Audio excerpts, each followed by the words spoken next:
Всем привет, народ! Добро пожаловать в очередное видео «Как покрасить», и сегодня я покажу вам, как я покрасил байки или мотоциклы темных ангелов. Более конкретно Raven Wing, они у нас черные, а не зеленые. Список красок на ваших экранах, и поехали. После грунта первый слой краски это Army Painter Matte Black. Далее с помощью аэрографа первый слой высветлений Cold Grey от Валеха. Разумеется, вы можете использовать какой-то другой серый цвет. Я использовал конкретно Валеха. Высветление наносится с помощью Zenithal Highlight, то есть сверху. А после этого я наношу уже следующий слой высветлений с помощью Stone Wall Grey, тоже от Валеха.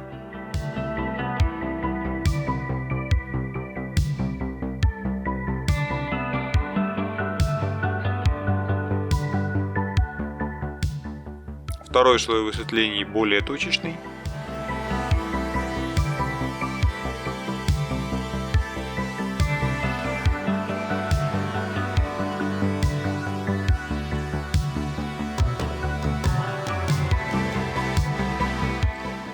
После двух слоев высветления я проливаю миниатюру с помощью проливки от Stadeli Nuln Oil, разбавленной с Lamian Medium 1:1.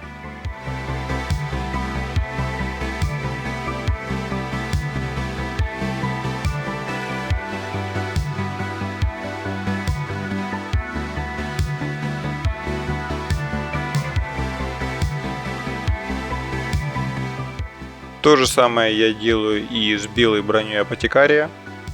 Единственное, я рекомендую вам сильнее разбавлять проливку, потому что тогда будет меньше следов от так называемого пулинга, от скопления проливки в каких-то плоских местах.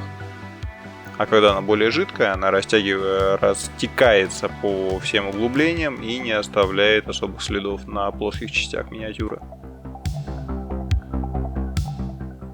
Далее переходим к металликам. Я выбрал Chainmail Silver как основной цвет. Скоро поймете почему. И этим цветом я крашу выхлопные трубы, оружие, всякую окантовку на байках и на броне в том числе.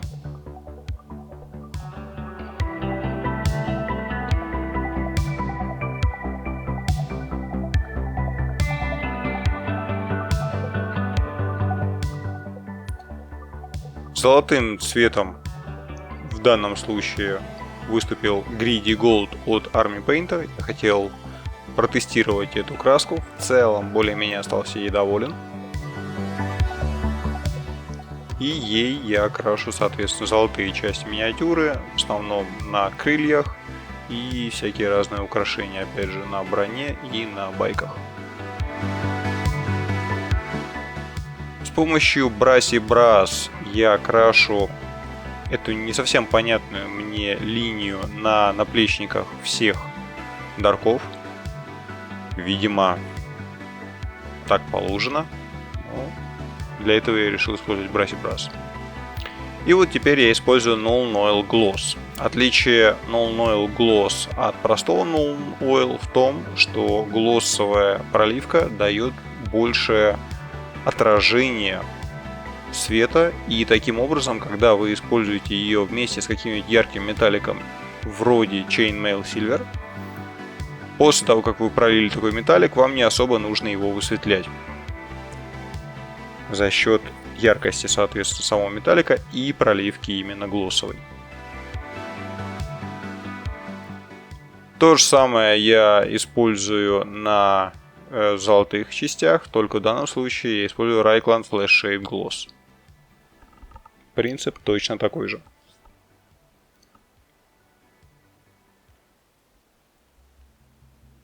Далее небольшой эксперимент. Я как раз к тому моменту, когда красил эти миниатюры, приобрел краски контраст и посчитал, что всякие подсумки и вот эти сумочки на байках будут отличным примером или опытом использования красок контраст. Для этого сначала вы должны нанести белую краску, я использовал Citadel Base Corax White, а после этого взял Snakebite Leather, контрастную краску, не разбавляя, прямо из банки нанес на белый цвет, и чуть попозже вы увидите, что получится из этого эксперимента.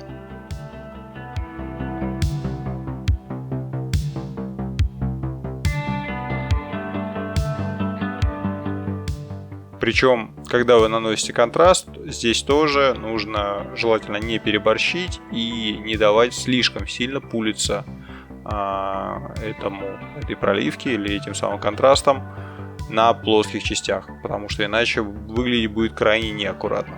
А вот всякие подсумки, которые полностью все во всяких изгибах, они прям идеальны для контрастов.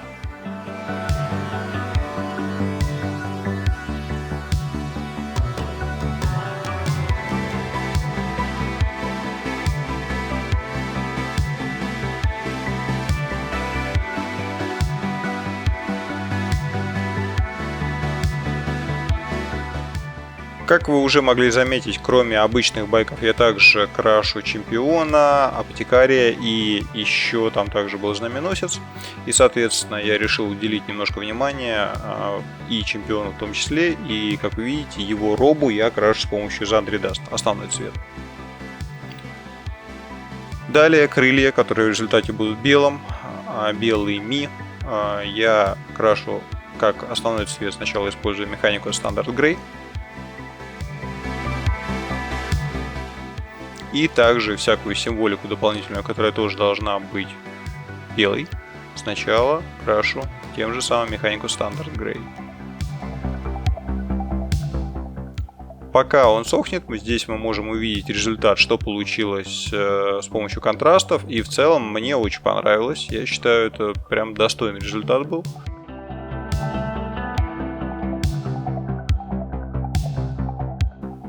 Проливаю крылья, которые в результате будут белым, сначала наношу тени и то же самое проливаю всю вот эту, опять же, символику дарков, которая опять же в результате должна быть белой.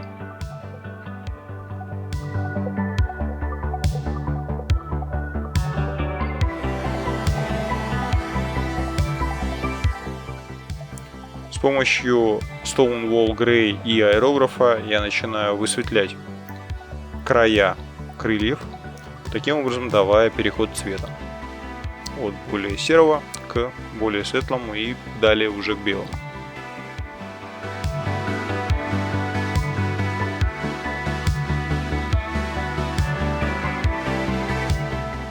Ну а там, где аэрограф не справляется, уже высветляю, соответственно, просто кистью.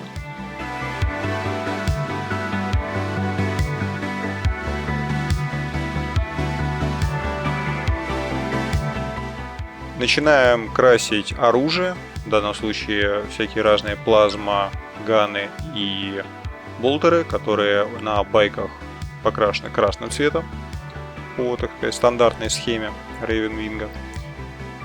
И тем же цветом я крашу внутреннюю часть роб у Чемпиона. Далее проливаю все это нолл-нойлом. Можно также было взять красную проливку, типа того же Caraborg Crimson, но я посчитал, что конкретно к оружию более применима такая маслянистость или грязноватость, поэтому Null Noil подходил больше. С помощью Evil Sunz Scarlet я начинаю восстанавливать цвет роб и оружия, высветляя их.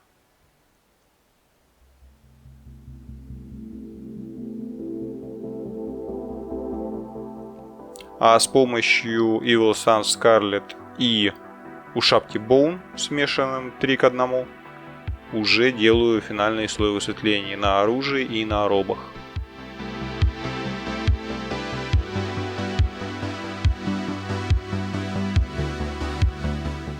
Кроме того, хотел показать вам достаточно быстрый пример вет-блендинга, ну или просто блендинга, перехода цвета от более темного к более светлому с помощью кисти, а не аэрографа. Как вы видите, сначала я наношу такие достаточно грубые мазки и обозначаю светлую часть, темную часть, а после этого я начинаю смешивать все эти цвета потихоньку, Сначала проходя сверху вниз светлым, дальше снизу вверх темным, и таким образом, ну, по факту это называется wet blending, когда все эти краски более-менее еще не высохли, но начинают смешиваться между собой. И после нескольких попыток получается достаточно красивый плавный переход цвета от одного к другому.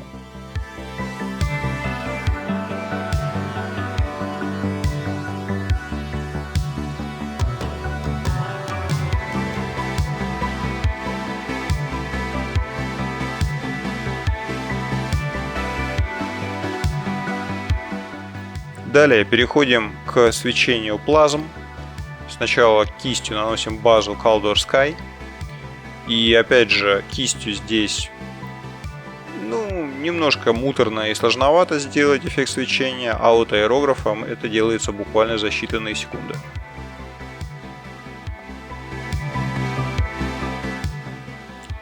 Использую чистый Electric Blue. Наношу первый слой высветлений.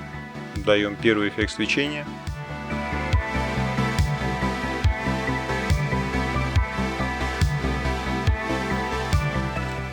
И далее, когда в аэрографе чуть-чуть остается этого самого Electric Blue, добавляем Dead White.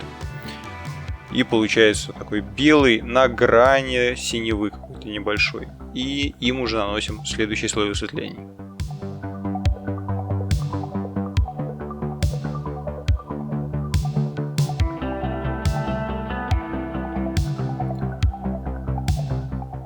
Ну и в заключение, уже последним штрихом, там где это необходимо, я добавляю Edge Highlight на броне на байках с помощью Stone Wall Grey.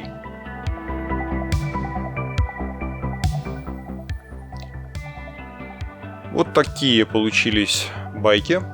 Также следующим слайдом вы увидите уже HQ. Надеюсь, вам такое короткое видео понравилось. Я, если честно, специально не хотел его растягивать, потому что и очень мало времени, и как-то, мне кажется, такое видео проще смотреть, чем кучу моих разглагольствований слушать.